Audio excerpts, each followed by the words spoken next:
Yes, Sashmita. You are going to explain the continuity, the possibility of continuity, and you are going to examine the continuity of these functions. So you have got f of x is equal to, can you read the sum and proceed? X is equal to mod Louder, x please.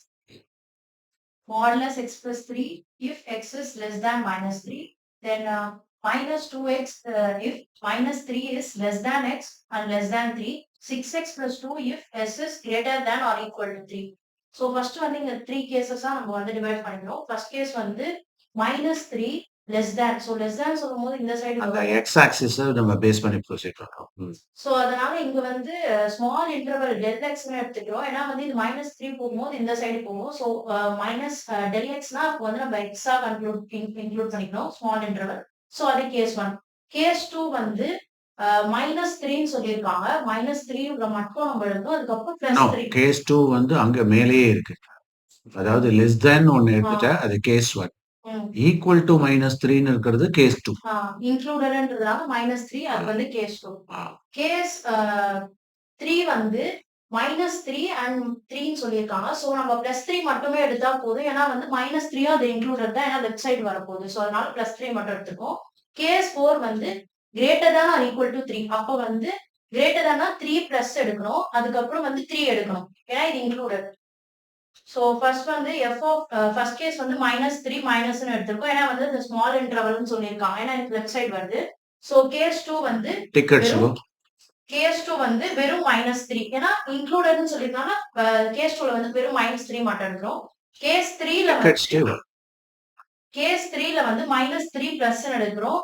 So இதுதான். ஏன்னா வந்து இங்க minus three வந்து three மட்டும் எடுத்தாலே போதும். Minus three எடுக்கணும்னு அவசியம் கிடையாது. That lies between minus 3 and plus 3ங்கிறதுனால we take minus 3 plus the right side எடுக்கிறோம். minus 3 plusனா minus 3க்கு right side. Correct? And that is before plus 3. அப்படிதானே? Right. So case 4 வந்து 3 மட்டும் எடுக்கிறோம். இங்க வந்து 3 greater than சொல்லிருக்காங்க. இது included. So 3 மட்டும் எடுக்கிறோம். 3 plus. அதாவது x greater than சொல்லிருக்கோம். So அதனால 3 plus. அது x is equal to 3. Take பண்ணு. அது case 4. Case 5ன்றது greater than 3. அதுதான் 3 plus. Right? So okay. No. You identify the functions also. இப்போ f of x போட்டிருக்க அதோட ரிசல்ட் என்ன? எது எடுக்கணும்? f of minus 3 minus hன்னு எடுத்தா என்ன ஃபங்க்ஷன் எடுப்ப? First function modulus x plus 3. ஏன்? ஏன்னா வந்து மைனஸ் த்ரீ மைனஸ் கொடுத்துருக்காங்க. So minus three included. அது மட்டும் இல்லாம இங்க ஸ்மால் இன்டர்வல்னு சொல்லியிருக்காங்க. ஸோ அந்த ஃபர்ஸ்ட் டூ ஃபங்க்ஷன்ஸுக்கு modulus of x plus three கரெக்டா? அது பிராக்கெட் வேணா பண்ணிக்க. அது மட்டும் தனியா அந்த ரெண்டும் இன்னொன்னு இப்படி டபுள்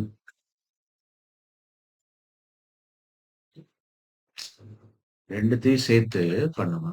இந்த ரெண்டும் சேர்த்து இப்படி ரெண்டும் சேர்த்தனா அது ரெண்டும் ஒரு ஃபங்க்ஷன் ஆயிடுச்சு. ஃபர்ஸ்ட் ஃபங்க்ஷன் அது. ஓகே, ஒரு செட் ஆஃப் ஃபங்க்ஷன். நெக்ஸ்ட் வந்து மைனஸ் த்ரீ மட்டும். ஏன்னா வந்து minus three included. So modulus x plus three. Next வந்து மைனஸ் த்ரீ பிளஸ். ஸோ இந்த ஃபங்க்ஷன் ஏன்னா இது எடுக்க வேணாம். ஸோ மைனஸ் த்ரீ பிளஸ் மட்டும் எடுத்தா போதும். அது வந்து மைனஸ் டூ எக்ஸ்ன்ற ஃபங்க்ஷன். நெக்ஸ்ட் வந்து த்ரீ மட்டும். ஸோ இங்க so six x plus two அந்த ரெண்டுத்தையும் சேர்த்து பிராக்கெட் பண்ணுறோம். ஓகேவா? ஸோ இந்த மாதிரி செட்டா நம்ம பிரிச்சிட்டோம் case wise. Okay, next three பிளஸ்னா எக்ஸ் மேல. ஸோ அதனால six x plus two. First case வந்து மாடுலஸ் எக்ஸ் பிளஸ் த்ரீ. இப்போ இந்த மாதிரி கேசஸ் அனலைஸ் பண்ணியிருக்கோம். 6 கேசஸ் இல்லையா? இதுல யாருக்காவது டவுட் இருந்தா கேட்கலாம். Any doubt? எப்போதுமே இந்த மாதிரி கண்டினியூட்டி இருக்கா இல்லையான்னு எக்ஸாமின் பண்ண சொன்னா என்ன பண்ணணும்? கிவன் ஃபங்க்ஷன்ஸை பேஸ் பண்ணி ஒரு நம்பர் லைன் போட்டு, அதாவது ஒரு எக்ஸ் ஆக்சிஸ்ல போட்டுட்டு அதோட ஓப்பன் இன்டர்வல் க்ளோஸ் இன்டர்வல் இதெல்லாம் கரெக்டா ஜட்ஜ் பண்ணி லெஸ் தேன் கிரேட்டர் தேன் வந்தாலே நம்ம என்ன பண்ணணும்? சூட்டபிளா லெஃப்ட் சைட்லயா ரைட் சைட்லயான்றதை பார்த்து ஜட்ஜ் பண்ணணும். அப்போ அந்த ஷார்டஸ்ட் இன்டர்வலை நாம என்ன சொல்றோம்? டெல்டா எக்ஸ்ன்னு சொல்றோம். And it is indicated here as H. Note பண்ணிக்கோ. H is nothing but no. H is equal to 0 இல்ல. H is equal to delta x. that tends to 0. Do you understand? It means h tends to 0. அதனால தான் அந்த இடத்துல h tends to 0. So in What do you mean by that? The shortest interval னு சொல்றதுக்காக நாம என்ன பண்ணிருக்கோம்? h tends to 0 அப்படின்னு எடுக்கணும். So left sideல shortest interval. So அந்த ஸ்பேஸை யூஸ் பண்ணிக்கோ.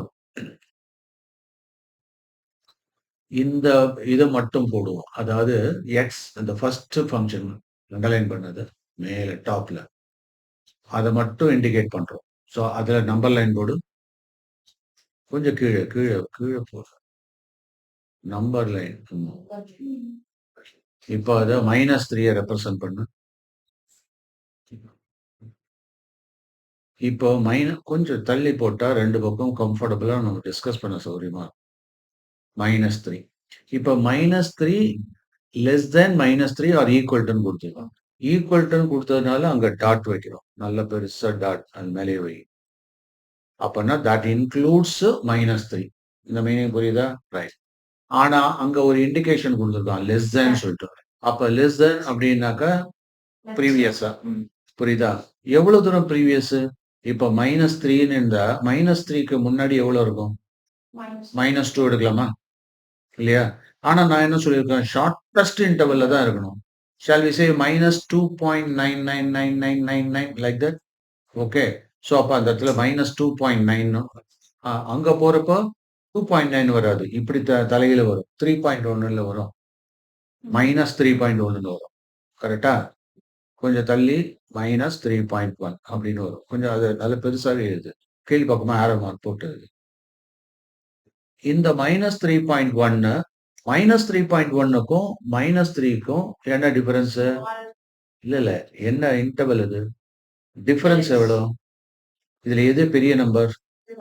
-3 தான் இல்லையா? ஸோ அப்ப அந்த -3க்கும் -3.1க்கும் இடையில உள்ள இன்டர்வல் என்ன? போடு -3. 0.1 என்னது அது? போடு 0.1. புரியுதா? இது புரிஞ்சுதா? இதுதான் என்னது? Delta X. நோட் பண்ணிக்க. Is equal to delta X. அதை தான் நம்ம எப்படி ரெப்ரசன்ட் பண்ணிருக்கோம்னா ஹெச்ன்னு ரெப்ரசன்ட் இருக்கு. இப்போ மீனிங் புரியுதா? இப்போ ஒன் ஸ்டெப் அஹெட் போவோம். எனக்கு அதெல்லாம் கிடையாது. இன்னும் க்ளோசஸ்டா. ஏன்னா நம்ம ஏற்கனவே என்ன சொல்லியிருக்கோம்? ஹெச் டென்ஸ் டு, அதாவது இந்த டெல்டா எக்ஸ் டென்ஸ் டு அப்படின்னா என்ன வரணும்? 0.01ன்னு இன்டர்வல் வரலாம்ல. 0.01ன்னு வரலாம். That is also equal to delta எக்ஸ்ன்னு போகலாம். இன்னும் தள்ளி போகணும் அப்படின்னாக்கா 0.001 0.00001. இப்போ மீனிங் புரியுதுன்னு நினைக்கிறேன். அப்ப இந்த 0.000001 அப்படிங்கிறது it is much closer to 0 தானே? அதனால தான் ஹெச் அப்ரோச் 0ன்னு போகும். புரியுதா? அந்த ஹெச் அதனால தான் டபுள் லைன்ல போட்டு அந்த ஷார்டஸ்ட் இன்டர்வல் நாம சொல்றோம். இப்ப மீனிங் புரியுதா? இப்ப நல்லா க்ளோசஸ்டா போய் டபுள் டேஷ் போட்டு பார்ப்போம். கவனிச்சுக்க. இப்படி போடுறது இல்ல 3 நல்லா கொஞ்சம் பெருசா போடுங்க. -3 இந்த இடத்துல இப்படி போடணும். இதுதான் ஹெச். இப்ப மீனிங் புரியுதா? இதுதான் டெல்டா எக்ஸ்ங்கிறது. இந்த மாதிரியான ஒரு ஷார்டஸ்ட் அங்க இல்லைன்னா இங்க -3க்கு லெஃப்ட்ல அந்த 0லாம் போடணும்னு அவசியமே கிடையாது. இந்த இடத்துல நம்ம -3 தான் டார்கெட்டை. அப்படி போட்டுக்கோ. ஸோ அதுதான் டெல்டா எக்ஸ்ங்கிறது. இப்ப மீனிங் புரியுதா? இப்ப இது போடுறப்ப நம்ம இந்த பக்கம் லெஃப்ட் ஹேண்ட் சைட்ல இருக்கிறதுனால -3 மைனஸ் அப்படின்னு சொல்லுவோம். இதுவே ரைட் ஹேண்ட் சைடுனாக்கா -3 பிளஸ்ன்னு. புரியுதா? இங்க வா. இப்ப இந்த இடத்துல -3ன்னு பிளஸ்ன்னு காமிச்சிருக்கியா? எங்க? அது ஏன்? அங்க போ. ரெண்டாவது ஃபங்க்ஷன்ல போ. that x lies between -3 and +3ன்னா அப்ப ரைட் சைடு போட்டாலே 3க்கும் -3க்கும் வந்தாச்சு. அதனால தான் அந்த ரெண்டாவது ஃபங்க்ஷனுக்கான வேல்யூ -2x எடுக்கும். இப்ப மீனிங் புரிஞ்சுதா? Okay right. ஸோ இப்போ நாம ஏன் இந்த மாதிரியான 6 கேசஸ் எடுத்திருக்கோம். 5 கேசஸ். ஒவ்வொரு கேசஸ்லயும் நாம எந்தெந்த ரெஸ்பெக்டிவ் ஃபங்க்ஷன்ஸ் அண்ட் அதோட y வேல்யூ என்ன அப்படிங்கிறத பார்த்துட்டு அதுக்கு தகுந்த மாதிரி போறோம் இல்லையா? Now let us go ahead with the case 1. Proceed. So case 1, f of x is equal to modulus x plus 3. So both the sides limit apply பண்றோம். லிமிட் எக்ஸ் டென்ஸ் டு -3 -3 மைனஸ்ன்னு இருந்தா இந்த எக்ஸ -3 மைனஸ் ஹெச்ன்னு எடுத்துக்கணும். ஏன்னா smallest interval x tends to 0. So limit h tends to 0 modulus -3 minus h plus 3. So இங்க h வந்து 0. So 0 அப்படின்னா உங்களுக்கு limit h tends to 0 0 3 plus 0 plus 3 is equal to 6. First கேஸ்க்கு ஆன்சர். செகண்ட் கேஸ் வந்து f of x is equal to modulus x plus 3. இங்க வந்து limit x tends to -3 ஏன்னா -3 அவங்க included. So f of x is equal to limit x tends to -3. இங்க -3 plus 3 modulus குள்ள plus. So அதனால வந்து இங்கேயும் ஆன்சர் வந்து 6. So இங்க கேஸ் 3 வந்து f of x ஒவ்வொன்றா அனலைஸ் பண்ணுவோம். அப்ப கேஸ் 1ல ரெண்டு பக்கமும் கண்டினியூட்டி இருக்கு. Okay right. ஏன்னா இந்த பக்கம் 6 அந்த பக்கம் 6ன்றதுனால அந்த பாயிண்ட்ல கண்டினியூஸா இருக்கு. ரைட். அடுத்தது. ஸோ அதனால அந்த ஃபர்ஸ்ட்ல டிக் அடிச்சுக்கோ. இப்ப அந்த டிக் அடிச்சா என்ன அர்த்தம்? அது அங்க கண்டினியூட்டி அப்ளை ஆயிடுச்சு.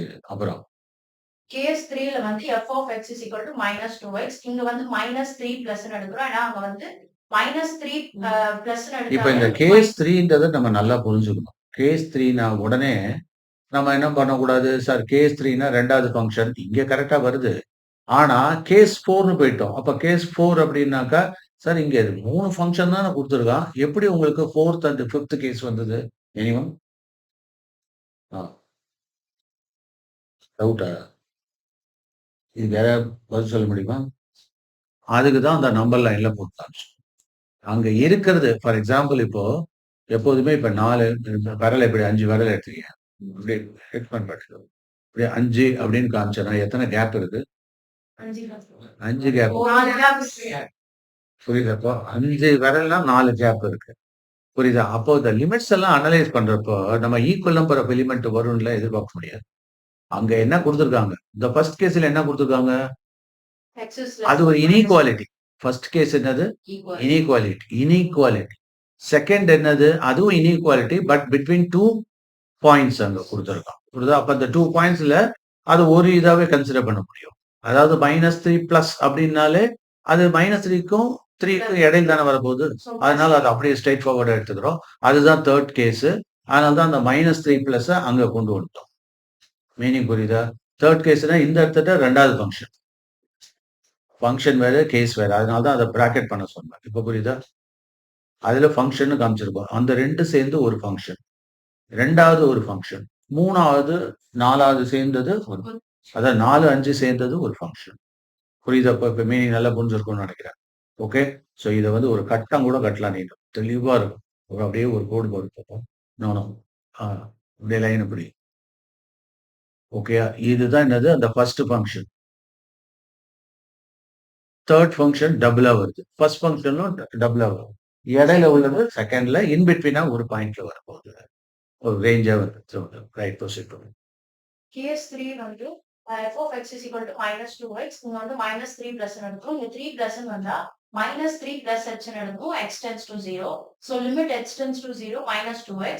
So -3 plus h limit h tends to 0 -2 into -3 plus h வந்து 6.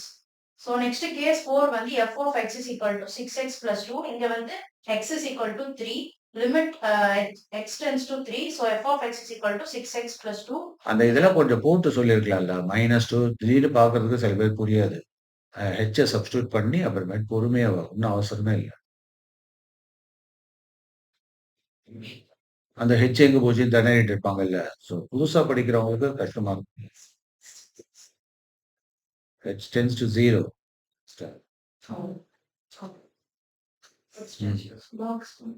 அடுத்தது. So case 4 இங்க வந்து x is equal to 3. So limit x tends to 3. So இங்க வந்து 18 plus 2 so 20. Then case 5 வந்து f of x is equal to 6x plus 2. இங்க வந்து 3 plus. So 3 plusன்றதுனால 3 plus h எடுக்கணும். h tends to 0. So limit f of x h tends to 0. 6x plus 2. இங்க வந்து x பதிலா 3 plus h ன்னு substitute பண்றோம். So h tends to 0. இங்க வந்து 0. So limit h tends to 0. 18 plus 2 20. ஓகேவா? இப்போ யாராவது கொஸ்டின் இருந்தா கேட்கலாம். ஏன்னா இத கம்ப்ளீட்டா அனலைஸ் பண்ணிடலாம். கிளியரா டிஸ்கஸ் பண்ணுங்க. If there is any question you can ask. Okay. இந்த கேஸ் 4 இருக்குல்ல. அதுல x இஸ் ஈக்குவல் டு 3ன்னு எடுக்கிற. அத டைரக்ட்டா சப்ஸ்டிட்யூட் பண்ற. கேஸ் 4ல பாரு. கை வை. ஓகேவா? அதுல வேல்யூ எவ்வளவு வருது? 20. ஸோ எக்ஸ டைரக்ட்டா சப்ஸ்டிட்யூட் பண்ணிடுறேன். ஓகேவா? அடுத்தது இங்க கேஸ் 5ல ஸோ 3+ன்னு வரப்ப புரியுதா? அங்க வந்து 3+hன்னு கொண்டு வந்துட்டு என்ன பண்ற? இங்க ஏன் h டெண்ட்ஸ் டூ 0ன்னு கொண்டு வர? அங்கெல்லாம் x இது டெண்ட்ஸ் டூ 3ன்னு போட்டுட்டு, இங்க வந்து திடீர்னு h ஏன் வருது அங்க? H tends to 0 னா smallest ன்னு சொல்லுங்க. அதான் கேட்கிறேன். கொஸ்டினா கேட்கிறேன். புரியல question. 3+ன்னு போட்டிருக்கல்ல. What do you mean by 3+? எனக்கு நம்பர் லைன்ல அழைச்சிட்டு போட்டு காமி. 3+ஸ கிளியரா சொல்லு.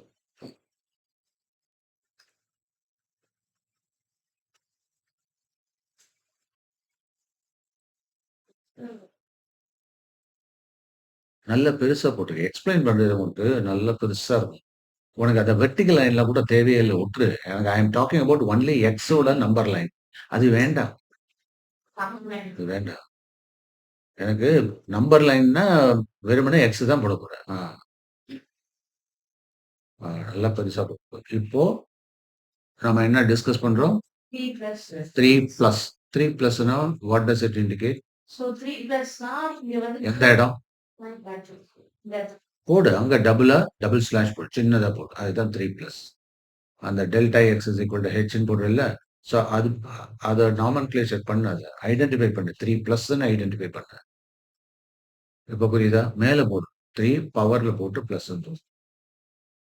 ஸோ ஈஸியா இருக்கும் பார்க்கறதுக்கு. இப்ப புரியுதா? அதனால தான் அது அங்க போடு. அப்படி பண்றப்ப அதுக்கான ஃபங்ஷன் தான் நம்ம எடுக்க முடியும். அதுதான் இந்த 6x+2. ஸோ இதுல என்னென்னலாம் கன்ஃப்யூஷன் வரதுக்கு சான்சஸ் இருக்கு? எனிவன்? எமிலி? எங்கெல்லாம் டவுட் வரதுக்கு சான்ஸ் இருக்கு? ஓவரால ஸ்டூடெண்ட்ஸ் வந்து ஜென்ரலா எங்க ஸ்கூல்ல சொல்லிக் கொடுத்தாங்க, ஒரு கன்றாவையும் புரியல. அப்படி இப்படிதான் சொல்லுவாங்க. சில டீச்சர்ஸ் நல்லா சொல்லுவாங்க. அப்படி சிஸ்டமேட்டிக்கா சொல்லுவாங்க. சில டீச்சர்ஸ் அவ்வளவு பெரிய ஆடியன்ஸ்ல இதெல்லாம் தெரிஞ்சிருக்கும்னு சொல்லிட்டு எக்ஸாம்பிள் ஏற்கனவே போட்டதுனால கடகடன்னு போயிடுவாங்க. அவங்களுக்கு சொல்லி பிரயோஜனம் இல்ல. பட் அவங்கள்ட்ட நம்ம பர்சனலா இன்டராக்ட் பண்ணா நல்லா சொல்லுவாங்க. ஓகேயா? ஸோ இப்போ ஜென்ரலா உங்களுக்கு கிளாஸ்ல இது எடுத்திருந்தாங்க. அதுல உங்களுக்கு என்னென்னலாம் டவுட்? உங்க டவுட் தான் நம்ம எல்லாருக்கும் வர வேண்டும். இல்லையா? அது காமன் டவுட்ஸ் எங்கெங்கெல்லாம் வந்தது? சார் எனக்கு வந்து அந்த போர்ட்ல வந்து அத ஒரு பாயிண்டர சொல்லுவோம். கம்ப்ளீட். ஒவ்வொருத்தருக்கும் தோணும். இந்த சம் கத்துக்கிறப்போ உங்களுக்கு என்ன டவுட் வந்ததுன்றத கேட்டா தான் அது கிளாரிஃபை ஆயிடும். இல்லாட்டா அந்த கிரே பாயிண்ட்டா உங்களுக்கு என்ன டெண்டன்சி இருக்குன்னா, அந்த சம் அப்படியே மனப்பாடம் பண்ணிட்டு போகணுன்ற லெவல்ல வந்துருவீங்க. புரியுதா? ஏன், எதுக்குன்னு புரிஞ்சு பண்ணினா பெர்ஃபெக்ட்டா இருக்கும். Right proceed. ஃபங்ஷன் இதுனா இந்த ஃபங்ஷன் எடுக்கணும் அப்படி கிடையாது. பிகினிங்ல நினைச்சது வந்து இந்த இதுனா ஒரு towards right no, no, no. இருக்கும். இல்ல. உன்னுடைய கன்ஃப்யூஷன் என்ன? உனக்கு எது கிரே ஏரியா? கேசஸ் எப்படி இருக்கு? ஆ? இந்த கேஸஸ் எப்படி எடுக்கிறதுன்றது தெரியாம. இப்ப தெரிஞ்சுதா? இப்ப புரியுதா? நல்லா புரியுதா? ஓகேவா? லைன் பார்த்த உடனே இந்த இன்டர்வலுக்கு இதுதான் ஃபங்க்ஷன். ஆ.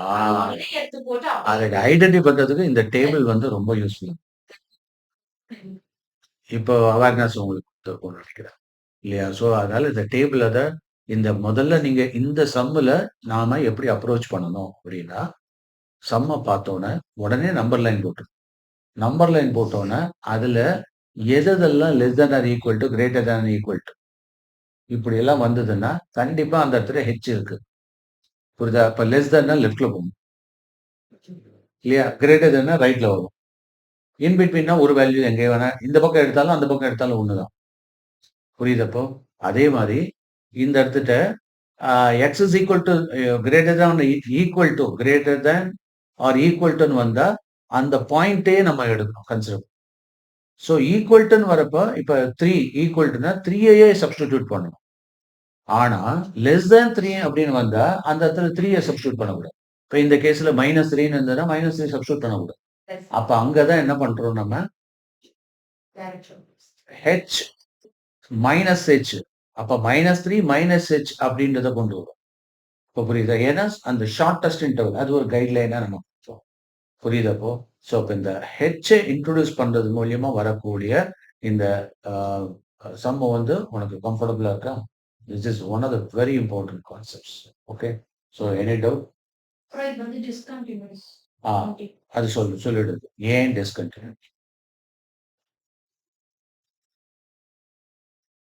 இந்த தேர்ட் கேஸ் மட்டும் டிஸ்கன்டினியூஸ். நான் வந்து ஃபர்ஸ்ட் 2 கேஸ்க்கு வந்து ஆன்சர் வந்து 6, 6ன்னு வருது. தேர்ட் கேஸ்க்கு மட்டும் ஆன்சர் 20 வருது. ஸோ அது வந்து இர்ரெலவென்ட்டா அது 2 கேஸ்க்கும் இருக்கிறதுனால இது மட்டும் டிஸ்கன்டினியூஸ். அதாவது ஓவராலா போறப்ப அது ஒண்டி ஒரு டிஃபரண்ட் வேல்யூவா வருது. அதுல என்னன்னா, இப்ப இந்த நம்பர் வேல்யூ அந்த 3 பிளஸ் இருக்குல்ல. இதுவரையிலும் இதுக்கு நமக்கு வந்த வேல்யூஸ் எல்லாம் என்ன? -3 பிளஸ் இருந்ததுல்ல. இல்லையா? அதுக்கு என்ன வேல்யூ வந்தது? அத இங்க வேணா 6. போடலாமா? அது இது வேல்யூக்கு நேரா போடலாமா? இங்கேயே போடலாமா? ஃபர்ஸ்ட் வேல்யூ என்ன வந்தது? 6. 6. செகண்ட் வேல்யூவும் 6. தேர்ட் வேல்யூவும் 6. ஃபோர்த்ல 20. 20. ஓகே. ஃபோர்த்தும், ஃபிஃப்த்தும். புரியுதா? இந்த ஃபோர்த், ஃபிஃப்த் இந்த 2 20ன்னு ஆயிடுச்சு. அது 6ன்னு ஆயிடுச்சு. அதாவது அந்த இதுல, கேஸ்ல இல்ல. அந்த ஃபங்ஷனா நம்ம சொல்றோம். For that point, அப்போ இத ரொம்ப கிளாரிஃபை பண்ணிக்கணும்னா, ரொம்ப கிளாரிஃபை பண்ணிக்கணும். கிளியர் கட்டா சொல்லணும்னா, அது first function, second function, third ஃபங்ஷன்னு சொல்லலாம். ஆனா இங்க வரப்போ கேஸ்ன்னு case. சொல்றோம். ஏன்னா ஒரு ஃபங்ஷன்ல முன்னையும் பின்னையும் சில இது இருக்கு. புரியுதா? இப்போ அந்த முதல்ல குடுத்திருக்கிறது லெஸ் தென் ஆர் ஈக்குவல் டூன்னு வந்ததுனால நம்ம என்ன பண்ணிட்டோம்? ஈக்குவல்ட்டையும் கன்சிடர் பண்றோம். லெஸ் தெனையும் கன்சிடர் பண்றோம். புரியுதா? அப்ப அங்க 2 கேஸஸ் வந்துருச்சு. அதுக்கப்புறம் ரைட் எக்ஸ்ட்ரீம்ல போனா, அங்கேயும் ஈக்குவல் டூ கிரேட்டர் தேன் வந்துருச்சு. அதனாலயும் 2 வந்துருச்சு. நடுவுல ஒண்ணு வரணும்ல. அதான் இன் பிட்வீன். அது இப்படி எடுத்தாலும் சரி, அப்படி எடுத்தாலும் சரி 2 ஒண்ணா தான் வரும். புரியுதா?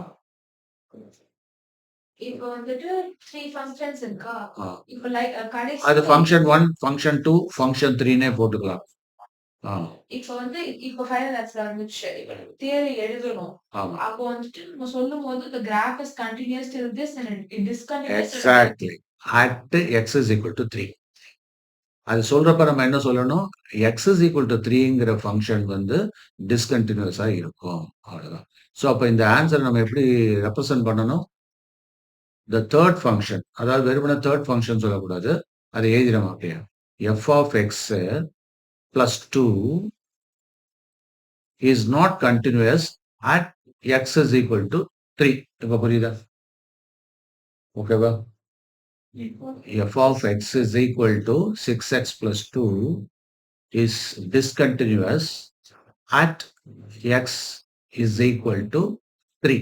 Done? புரியுதா? 3ல அடி வாங்கிருது. அப்போ ரெண்டு ஃபங்ஷன்ஸ்க்கு ஆமா. சோ இந்த இன்இக்வாலிட்டி கான்செப்ட்ஸ்ல வந்துச்சுன்னா, நீ 2 பக்கமும் டெஸ்ட் பண்றப்போ, இப்ப நாம தான் ஏற்கனவே 3 மைனஸ் செக் பண்ணிட்டோமே. இது மீனிங் புரியுதா? இப்ப 3 மைனஸ்ன்னு செக் பண்ணியிருக்கோம்ல. 3 மைனஸ்ல போட்டோம்னாக்கா, அதோட வேல்யூ தான் 6 வந்துருச்சு. இது அங்க போட்டிருக்கோமே. புரியுதா இப்போ? ஓகே. சோ அந்த பேசிஸ்ல நாம இத டிக்ளேர் பண்ணலாம். சோ தேர்ட் ஃபங்ஷன் அது. சோ ஐ ஹோப் இந்த ப்ராப்ளம் வந்து one of the challenging problems இது. அண்ட் இது நல்லா புரிஞ்சுக்கிட்ட அப்படின்னா, ரிமைனிங் ப்ராப்ளம்ஸ் எல்லாம் அந்த ஃபர்ஸ்ட் எக்சர்சைஸ்ல எல்லாமே ஈஸியா இருக்கும். ஓகேவா? வெரி